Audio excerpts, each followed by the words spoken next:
Hello বন্ধুরা, সবাই কেমন আছো? আশা করি ভালো আছো। আজ অনেক দিন পর তোমাদের সামনে ভিডিও নিয়ে এসেছি। অনেক দিন কোনো ভিডিও শেয়ার করতে পারিনি, তার অনেকগুলো কারণ আছে। তো এরপরে এক এক করে তোমাদের সাথে সবটাই শেয়ার করব। তো এটা হচ্ছে আমাদের বাড়ির কালী পুজোর ভিডিও। পুজোটা মোটামুটি অনেক দিন আগেই হয়ে গেছে, কিন্তু আমি প্রচুর ব্যস্ত ছিলাম, যার জন্য আমি ভিডিও শেয়ার করতে পারিনি। তো আজ একটু সময় হয়েছে, তাই ভাবলাম তোমাদের সাথে শেয়ার করি। তো এই পুজোটা আমাদের বাড়িতে 3 বছর হচ্ছে, এটা নিয়ে 3 নম্বর বছর হচ্ছে। প্রথম বছর তো প্রচুর আনন্দ করেছিলাম, ছোট করে একটা অনুষ্ঠান করা হয়েছিল, বাজি পুড়িয়েছিলাম, মানে খুব এনজয় করেছিলাম। আর দ্বিতীয় বছর আমি প্রেগনেন্ট ছিলাম, যার জন্য আমি মায়ের মুখটা পর্যন্ত দেখতে পাইনি, মানে দেখতে নেই। আর এটা হচ্ছে 3 নম্বর বছর। আর এই বছর দেখো আমার মেয়ে মানে ধরে ধরে হাঁটতে শিখে গেছে। মানে দিন কি তাড়াতাড়ি পার হয়ে যায় বোঝাই যায় না। কিন্তু মেয়ে যেহেতু অনেকটাই ছোট, তো সেই জন্য এবারে পুজোটা আমি ভালো করে দেখতে পাইনি, কারণ ওকে স্নান করানো খাওয়ানো সবটা আমাকেই করতে হচ্ছিল।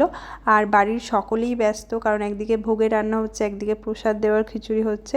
তো এরপরে হচ্ছে যেহেতু আমার বরের মানসিকের পুজো এটা, তো সেই জন্য হোম করার সময় বসতে হয়, ওকে তো থাকতেই হয়, তার সাথে আমাকেও থাকতে হয়। তো তখন একটু বসেছিলাম আর কি। আর যেহেতু মানসিকের পুজো, তো সেহেতু আমাদের নিয়ম হচ্ছে যেদিন পুজো হয় সেদিন সূর্য থাকতে থাকতেই মাকে বিসর্জন দিয়ে দিতে হয়। তো সেই জন্য তাড়াতাড়ি পুজো টুজো কমপ্লিট হয়ে যাওয়ার পর এখানে মাকে বরণ করে নিয়েছি। এবার মায়ের বিদায়ের পালা। খুব অল্প সময়ের জন্য মা আমাদের ঘরে আসে, তারপর আবার চলে যায়। তো আমাদের ইচ্ছা আছে এই পুজোটা কন্টিনিউ করার। তো মানসিকের পুজো 3 বছর পার হয়ে গেলে তার পরের বছর থেকে আমরা মাকে রাখতে পারবো একদিনের জন্য। যেহেতু সূর্য থাকতে থাকতে মাকে বিসর্জন দিতে হয়, তো তার জন্য পুজো হয়ে যাওয়ার পরই তাড়াতাড়ি একটু সকলে প্রসাদ খেয়ে বেরিয়ে পড়েছি গঙ্গায় যাব বলে।